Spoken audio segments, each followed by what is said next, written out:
You see Bunch every day. You're very familiar with this game. Is there anything about his game that stands out to you that might not stand out to like a layman? To a what, layman? Yeah. Well, I tell you what, in terms of all our guys, the way we practice, he's gotten a lot of reps. This fall, I mean, he was working with the ones at times. And so he knows what to do. He knows this offense. He knows what's expected of him. He's a sharp guy. He can beat you with his legs. He's got a good enough arm as well. So we're excited. You know, he's one of those guys that's, he's going to prepare his butt off, and if his number's called, he's going to be ready to go. How do you prepare Adrian in case he can play without him? Necessarily doing all the physical stuff. Adrian? Well, he's progressing every day. You know, he's out on the field progressing. He's meeting with Coach V. You know, making sure he learns the game plan. You know, all the reps he's gotten in fall camp and has been good, so he knows what's going on, and we'll just see how he goes. You know, tomorrow we'll see, and then the next day, and it'll be a game day decision if he's ready to go or not. In 2016, did you guys play 3 different quarterbacks at UCF in about a span of 5 weeks or something? Yeah, well, 2016 we played 1 in the first game, and then we played 3 in the first 2 games. And so played. What was that like? How'd that go? That experience? Well, we actually Mackenzie Milton started game 3. Game 2 was at Michigan.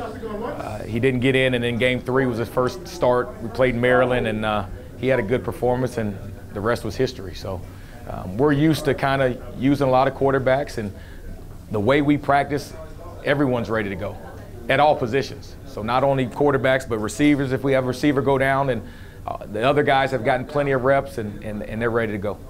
Have you thrown another quarterback into the mix other than Bunch and Masker?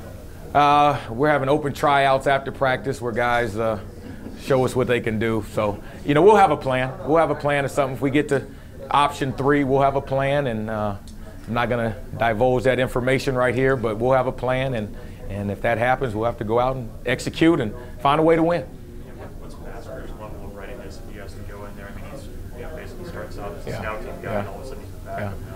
Yeah, he's getting plenty of reps this week. You know, we'll tailor the game plan around him, around his strengths, what he knows, what he can do, and we'll find that out towards the end of the week, what he knows, what he can do, and we'll tailor a game plan around him and what he can do. I guess how much work was he getting at all with your top group before? Yeah, not a lot during fall camps. He was getting reps with the 3s and 4s during fall camp, and you know, we split up and we worked 2 fields, and so he was getting some reps, not with the 1s, but he was getting reps, and so now this is probably the first week he's gotten a lot of reps with the 1s and 2s, and you know, he's done a good job. So we'll find out where his level of understanding is at the end of the week, and if he happens to get in, we'll find a plan that fits him and allows us to be successful.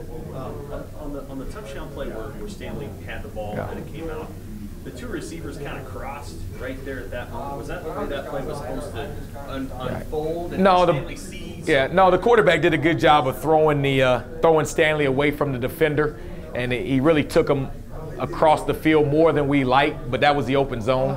And so it was one of those plays where they actually defended it decently and made Stanley kind of run more across the field, and that was a play that he knows he can make and needs to make. And you know, he was frustrated after the game, and he's done a great job bouncing back this week, staying extra, getting jugs, and he knows that he's the type of player that should make that play.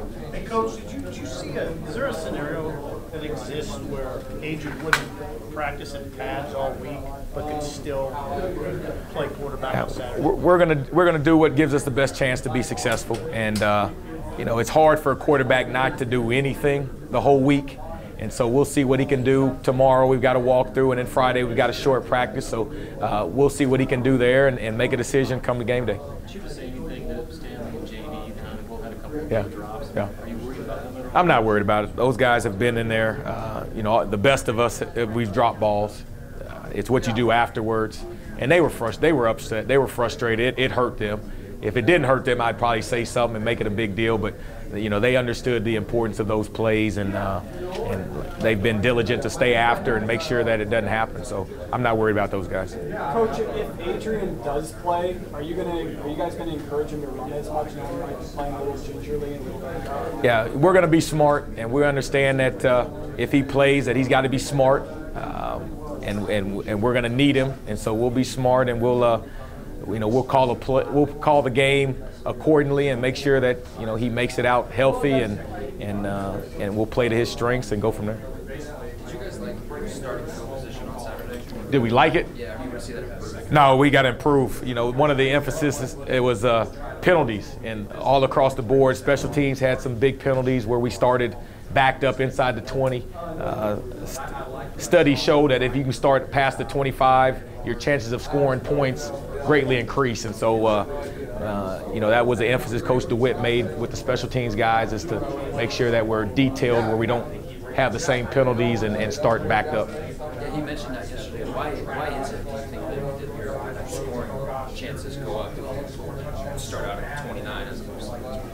Well, you just better field position as a play caller when you're outside the 25. There's more options, and a lot of times you have more confidence. When you're outside the 25, when you're backed up, it's kind of like, oh, we're backed up. When you get a good return, there's confidence, there's momentum, and you take the field and you're ready to go. So the guys understand that we field position is important, and we got to eliminate the penalty so that we have good field position.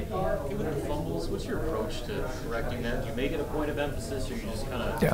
Yeah. Every week we have ball security drills, and I think at times guys go through that and they take it lightly, and they kind of just go through the motions. So we made it a point of emphasis this week. Hey, everything we do matters, the details, and so even when we go ball security, we can't take it for granted. We talk about 3 points of pressure, wrists high above the elbows, and so we focused on that this week, and the guys responded, and we shouldn't see any fumbles Saturday. Anything about Troy that jumps out at you that people should understand? It's a good program. Last year they went and played LSU at LSU and kicked their butts, and so we know they're going to come in with a chip on their shoulder. Guys that may have been overlooked recruiting. They're athletic, they're physical, they fly around, not overly big in terms of size-wise, but they fly around, they're aggressive, physical, and so we got to match their intensity.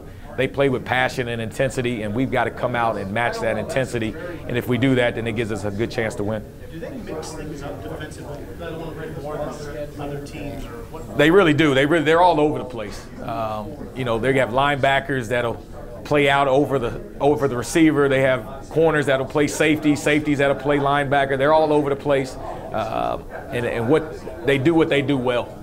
And so we've got to do a good job of identifying each guy and where they line up, and then it comes down to just being physical and finishing blocks.